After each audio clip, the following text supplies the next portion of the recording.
તુલસી શ્યામથી નીકળેલી ખેડૂત સંકલ્પ યાત્રા હવે ધારી પહોંચી છે, ત્યારે ત્યાંથી જાહેર સભામાં રાજુ કરપડાએ રાજકીય પક્ષ અને વિપક્ષ પર આકરા પ્રહારો કર્યા છે।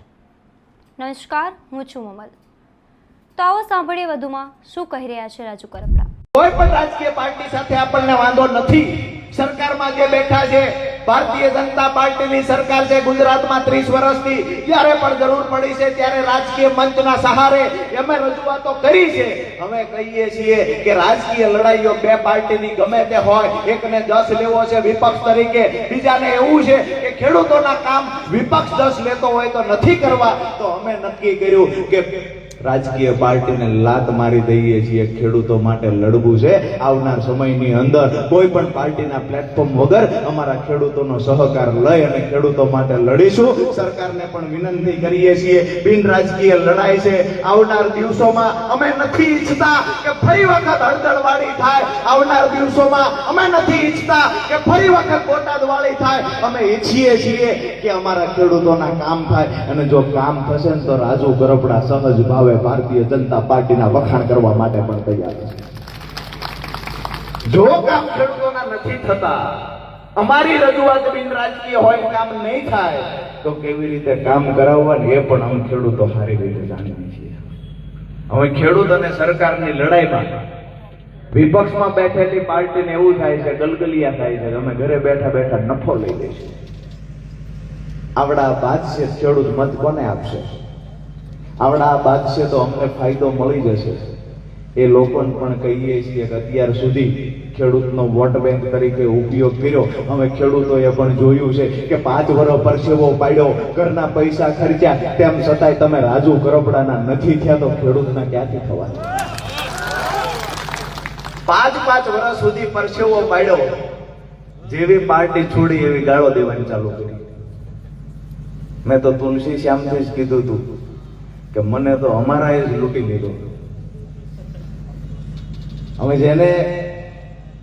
જેના માટે તમારી બાજુની વિધાનસભા રાત દિવસ મહેનત કરી, તમે બધાએ જોયું છે। વિધાનસભા વિસાવદરના ખેડૂતોએ પણ જોયું। ખેડૂતોનું હંમેશા કહેતો હતો, જ્યારે મીટિંગ થાય ત્યારે કહેતો કે 8 વર્ષ જે ખેડૂતો માટે કામ કર્યું છે, મેં બદલામાં કાંઈ માંગ્યું નથી, અહીંયાથી આ માણસને જીતાડીને મોકલો, આટલું માંગુ છું। ત્યારે વિસાવદરના ખેડૂતો કમિટમેન્ટ આપીને, વચન આપીને કહેતા હતા કે 100% આ વાતની સાથે અમે સહમત છીએ। હું એટલું નથી કહેતો કે માત્ર રાજુ કરપડાને કારણે કોઈને પરિણામ મળ્યું છે, તમામ કાર્યકર્તાઓના કારણે પરિણામ મળ્યું હશે, સામાજિક આગેવાનોના કારણે પરિણામ મળ્યું હોય છે, પણ એટલી તો વફાદારી રાખવી હતી કે 1.5 મહિના સુધી પરિવારને દૂર રાખીને રાજુ કરપડા વિસાવદરમાં ધામા નાખ્યા હતા કે અહીંયા આમ આદમી પાર્ટીનો ઉમેદવાર જીતી જાય। બદલામાં શું મળ્યું? બદલામાં ગદ્દારી મળી। બદલામાં રાજુ કરપડા જેવી પાર્ટી છોડી 20મી મિનિટે ગાળો આપવાની ચાલુ થઈ, એટલેથી ન અટક્યા।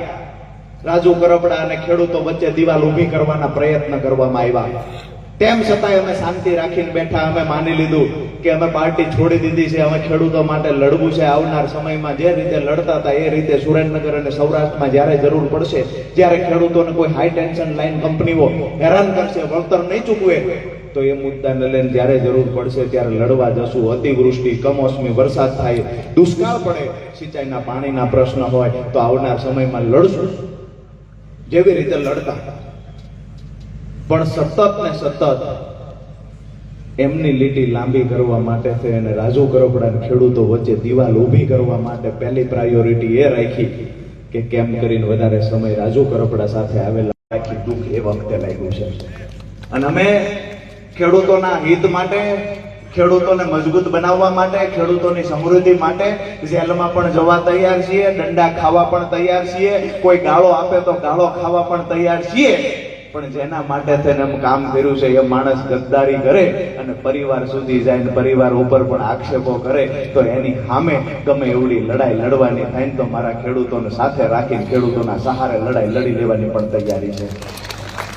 કોઈ એક વ્યક્તિ સાથે વાંધો નથી, પણ એક કે બે વ્યક્તિઓ જો ખેડૂતોને માત્ર ને માત્ર ગુમરાહ કરવાના પ્રયત્ન કરતા હોય, મેં પહેલા પણ કીધું તું, આજ પણ કહું છું કે જેટલો પણ વધારે સંછેડજો તમારી એક એક કુંડળી જાણીએ છીએ. હું પત્તા ખોલવા માંગતો નથી, મેં પહેલા પણ કહ્યું હતું, હજુ પણ કહું છું, મને મૂંગા રહેવા દેજો, એમાં ફાયદો છે. બાકી તમે જે વાહિયાત વાતો કરો છો કે સરપંચ છે તો સરપંચની લેવલની વાતો કરશે, સરપંચ છે મોટા થવા અમને કહેશે. મેં તો એક વાત એ સાંભળી હતી કે વેફરના પડીકામાં હવા વધારે હોય, વેફર ઓછી હોય.